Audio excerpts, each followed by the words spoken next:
Welcome back to city news. Angalaguduru Ganesh youth సభ్యులు MLA Nadendla Manohar సతీమణి doctor Nadendla మనోహరంను మర్యాద పూర్వకంగా కలిశారు. గణేష్ యూత్ అధ్యక్షులు వీరవల్లి మురళి ఆధ్వర్యంలో కొత్తపేటలోని ఎమ్మెల్యే నాదెండ్ల మనోహర్ నివాసంలో డాక్టర్ నాదెండ్ల మనోహరంను మర్యాద పూర్వకంగా కలిశారు. తన వంతు బాధ్యతగా ప్రచారం నిర్వహించి కూటమి విజయానికి కారకులైన సందర్భంగా ఆమెను గణేష్ యూత్ సభ్యులు శాలువ గజమాలలతో ఘనంగా సత్కరించారు. కార్యక్రమంలో అంగలగుదురు గ్రామ ఉప సర్పంచ్ కనకాల నాగభూషణం, భాస్కరరావు, శంకర్ నాయక్, మహేష్ నాయక్, మెట్రా యుగంధర్, బత్తుల శ్రీనివాసరావు, ఎలిషా, కుంచాల అంకారావు, హనుమంతరావు, అనిల్, వెంకట్రావు, వెంకటేష్, చిన్న, దుర్గారావు తదితరులు పాల్గొన్నారు.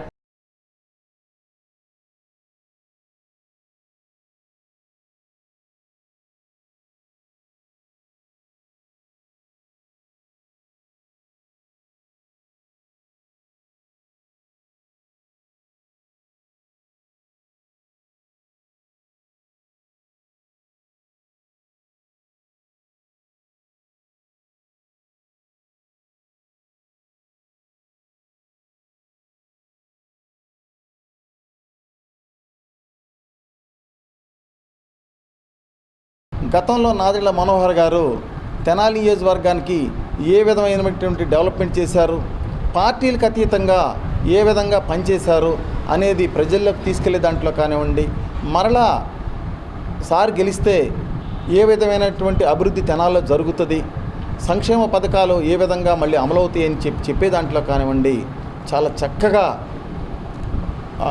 ఒక కార్యకర్తలాగా, ఎందుకంటే నాదెండ్ల మనోహర్ గారికి మిస్సెస్గా కాకుండా ఒక కార్యకర్తలాగా మాకే ఆశ్చర్యం వేసేది.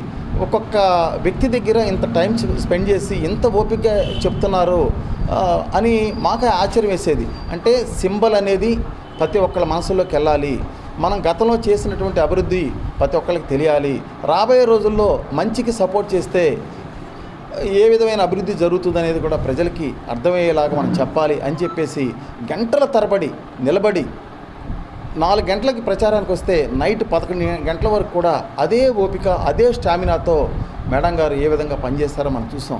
ముఖ్యంగా 29వ వార్డులో మేడం గారు వచ్చి డోర్ టు డోర్ చక్కగా తిరిగారు.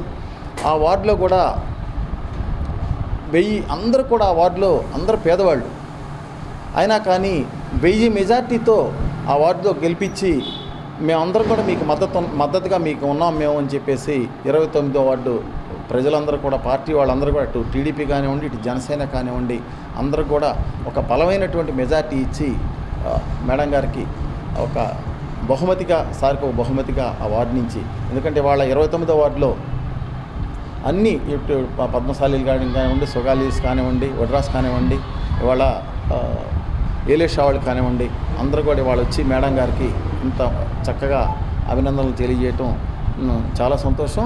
మేడం గారు మా 29వ వార్డు ప్రచారానికి వచ్చినప్పుడు ఒక్కొక్క కార్యకర్త దగ్గర, ఒక్కొక్క ఓటర్ దగ్గర కనీసం పావు గంట సేపు అన్ని పథకాల గురించి రేపు మనం అధికారంలోకి వస్తే ఏ విధంగా అయితే చేయగలం అనేది మేడం గారు వివరించి చెప్పి సాయంత్రం 5 గంటలకు వస్తే 10 గంటల వరకు కంటిన్యూగా ఎక్కడ కూడా రెస్ట్ తీసుకోకుండా వారు చేసిన వారి కష్టము నేను చూశాను కాబట్టి నేను ఈ మాట చెప్తున్నాను. ఈ సందర్భంగా ముఖ్యంగా మేడం గారికి, అలాగే గెలిచినటువంటి మనోహర్ గారికి, ఎంపీగా గెలిపించినటువంటి మన పెమ్మసాని చంద్రశేఖర్ గారికి, వీళ్ళందరికీ, మరియు ఎన్డీఏ కూటమి గెలిచినందుకు కూటమి అందరికి కూడా, రాష్ట్ర ప్రజలకి, ముఖ్యంగా మా 29వ వార్డు కార్యకర్తలకి, నాయకులకి, ఎన్డీఏ అందరికి సంబంధించి కూడా ముఖ్యంగా మా నాయకులు అన్నటువంటి మురళి గారికి ఈ సందర్భంగా ధన్యవాదాలు తెలుసు. నిన్న జరిగిన ఎలక్షన్లో కూటమి అభ్యర్థులందరూ అఖండ మెజార్టీతో గెలవటం, మొన్న గత ప్రభుత్వంలో 20 సంవత్సరాలు వెనకపోయాం, ఈ రాష్ట్ర పరిస్థితి అంధకారంలోకి వెళ్ళిపోయింది, వ్యవస్థలన్నీ నిర్వీర్యం అయిపోయాయి అనుకున్న తరుణంలో ప్రజలందరూ ఒక మంచి నిర్ణయం తీసుకొని కూటమి అభ్యర్థులైన మన నాదెండ్ల మనోహర్ గారిని, పెమ్మసాని చంద్రశేఖర్ గారిని అఖండ మెజార్టీతో గెలిపించడం, మన ప్రాంతం అభివృద్ధిలో ముందుంటుందనే దానికి మా నాదెండ్ల మనోహర్ గారు ప్రచారం స్టార్ట్ అయిన దగ్గర నుంచి తెనాలి నుంచి విజయవాడ, తెనాలి నుంచి గుంటూరు 4 లేన్ రహదారి నిర్మిస్తాను.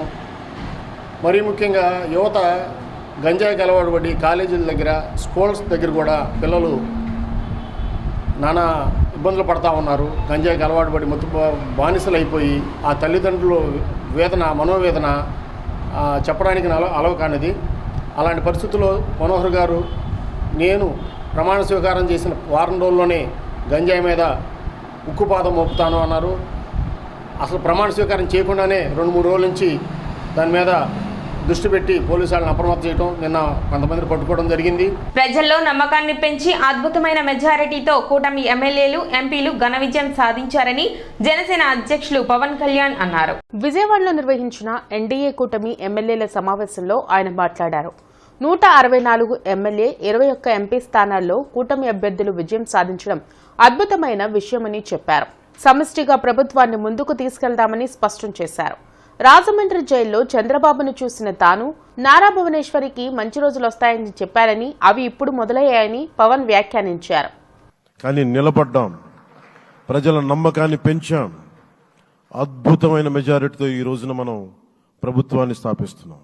5 కోట్ల మంది పైగా ప్రజలు మన మీద నమ్మకాన్ని పెట్టుకున్నారు. మన మీద మనందరం ఉమ్మడిగా, మనందరం సమిష్టిగా ఆంధ్రప్రదేశ్ ప్రజలు ఏ అభివృద్ధి అయితే కోరుకుంటున్నారో మనందరం సమిష్టిగా దీన్ని ముందుకు తీసుకెళ్లాలి, అభివృద్ధి పథంలో నడిపించాలి.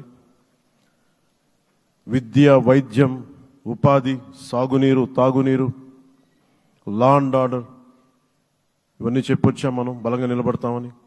నలిగిపోయారు. జైల్లో చూశాను ఆయన్ని.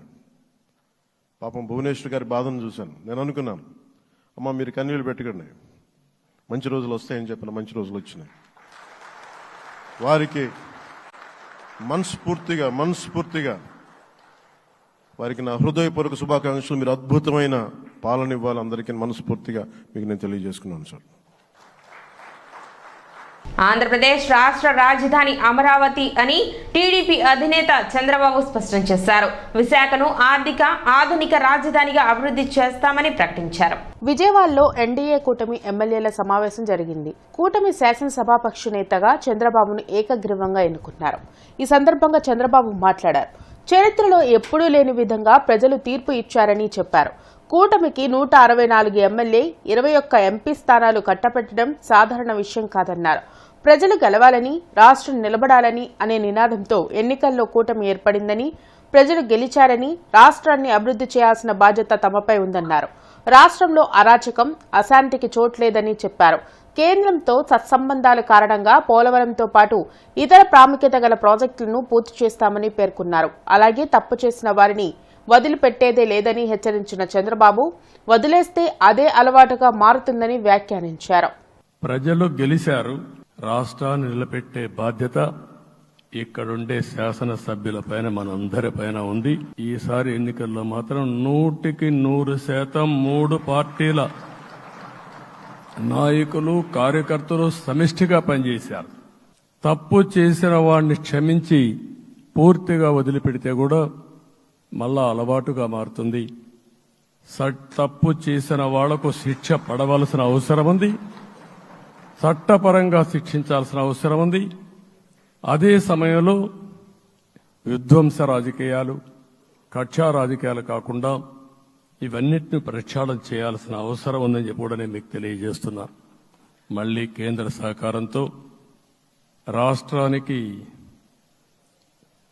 అతి ముఖ్యమైన ప్రాజెక్టు పోలవరం, దీన్ని పూర్తి చేసే బాధ్యత, దీన్ని పూర్తి చేసి నదుల అనుసంధానం చేసి మన అందరం ప్రతి ఒక్క ఎకరాకు నీళ్లు ఇవ్వగలిగితే దానికంటే బ్రహ్మాండమైన కార్యక్రమం ఏమీ ఉండదు.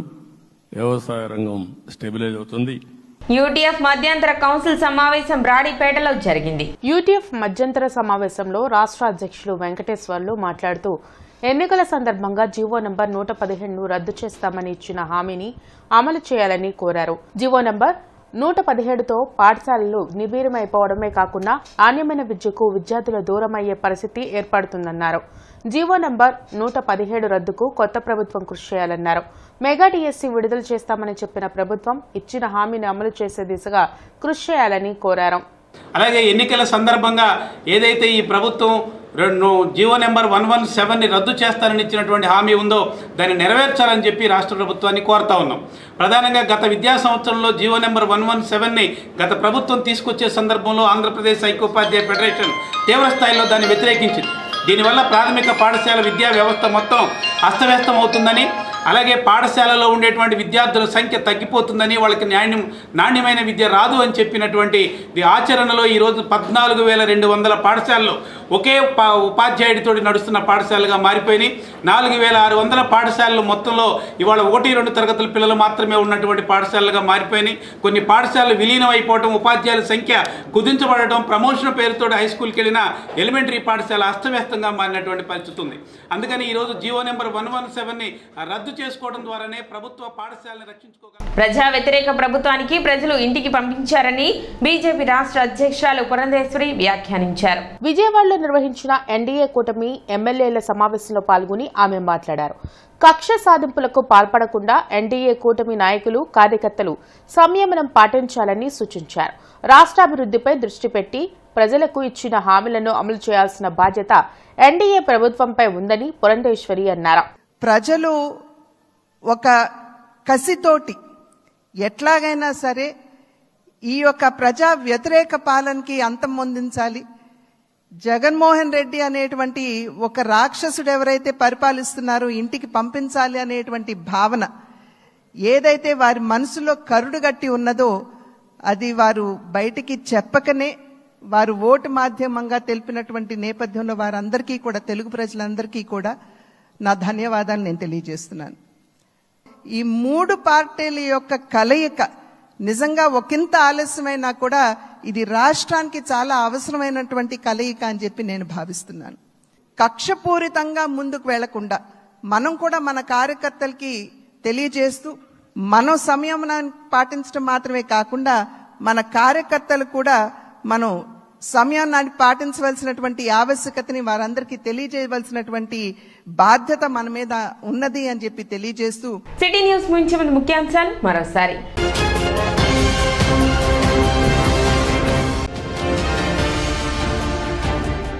ఎన్డీఏ శాసనసభ పక్ష నేతగా ఏకగ్రీవంగా ఎన్నికైన నారా చంద్రబాబు నాయుడు.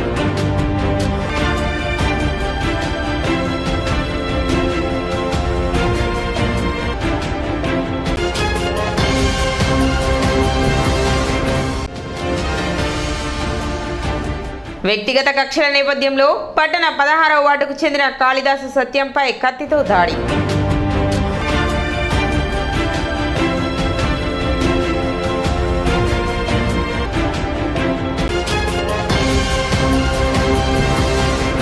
సిటీ న్యూస్ ఇంతటితో సమాప్తం. నమస్కారం.